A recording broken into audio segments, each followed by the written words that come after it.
Of all the great Premier League era stories we've been blessed with over the last 25 years, one club more than others contributes a more than interesting chapter to the footballing storybook. Just over a mile away from the River Tyne, upon the top of the hill, sits a footballing cathedral like no other, instantly recognisable around the world, and a place that 50,000 odd football fans call home every other weekend. It has seen utter joy and complete despair, all in the name of supporting Newcastle United. Now, with that heartfelt intro out of the way, I'll be looking at whether or not Newcastle are on the road to glory or just a disaster waiting to happen. Now, when discussing Newcastle United, one topic will always be at the forefront of conversation: the board. Much has been made of how much input the men upstairs have these days.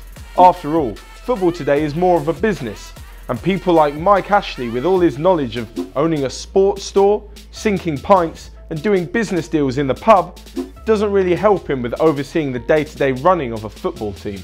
In years gone past, Ashley has kept Newcastle in the financial black, so to speak, but it hasn't gone on to then back his managers with the money needed in the football world. It's these kind of decisions that have led to former managers Alan Pardew and Steve McLaren to both leave Newcastle United. Take this for example. With all the money being spent in these crazy transfer windows, it's shocking to see that Newcastle United's 2005 purchase of Michael Owen for £18 million is still their club record transfer fee for a player. Taking that into consideration, it makes Alan Pardew's 5th place finish 5 years ago all that more impressive. Now, despite the constant power struggle between board and manager at Newcastle, they finally have a guy who, if backed sufficiently, could put together a fantastic team in the North East.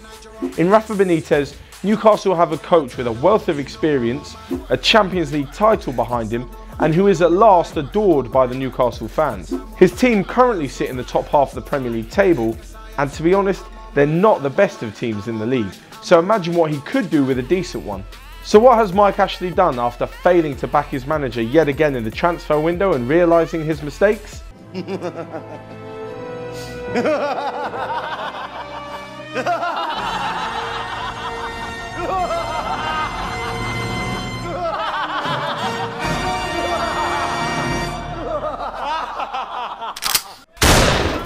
Well, he's put the club up for sale. It seems that the billionaire has finally realised that he in fact is the problem at the club, and his refusal to back the managers has held Newcastle back from reaching the success that their fans have yearned for. For instance, they haven't been in the Champions League since 2003. It comes at a time where boss Benitez's talents are being scouted by the rest of the Premier League, and clubs like Everton and Leicester who have recently sacked their coach. In order to stop the Magpies from slipping further away from the greats in the Premier League, Mike Ashley, you've made the right choice.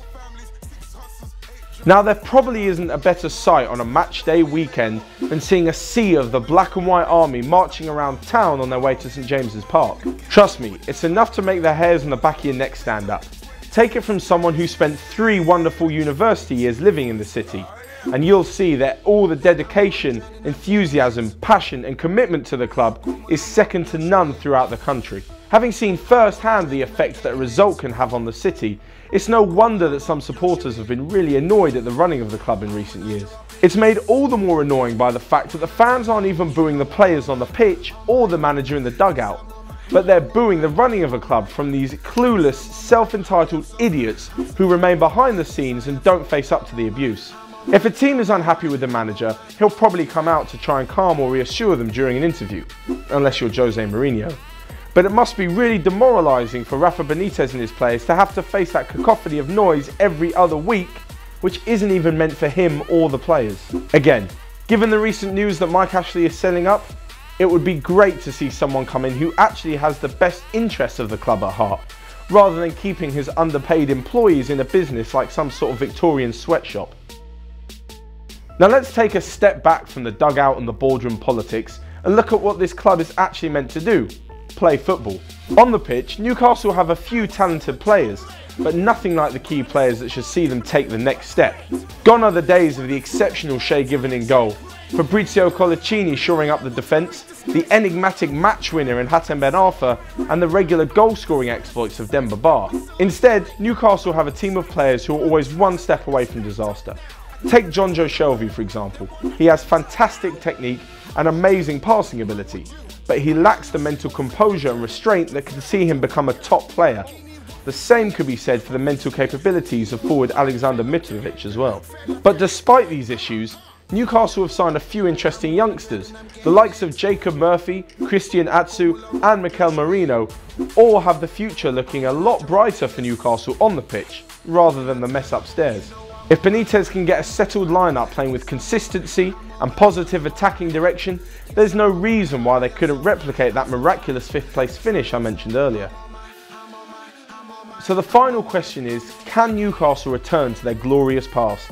The infrastructure is there with an amazing fan backing, a fantastic stadium and an attraction to the illustrious history where players can hope to follow in the footsteps of such legends as Alan Shearer, Faustino Asprilla and David Ginola. If you were to show a picture of the famous black and white kit to any football fan around the world, chances are they'll know which team it belongs to and they'll know which stadium to find them every weekend donning the famous kit. To be honest, it's a club with massive potential and I will absolutely love it if they can return to those former glory days and provide the kind of entertainment on the pitch that created so many amazing early Premier League memories for football fans all over the world. So what do you guys think of Newcastle's chances of returning to the top of English football? I mean, who wouldn't want to see Philippe Albert chip Schmeichel in a 5-0 drubbing of United? Or Temuri Ketspire going crazy after a last-minute winner? And best of all, Alan Shearer breaking goal-scoring records in the Gallagher end.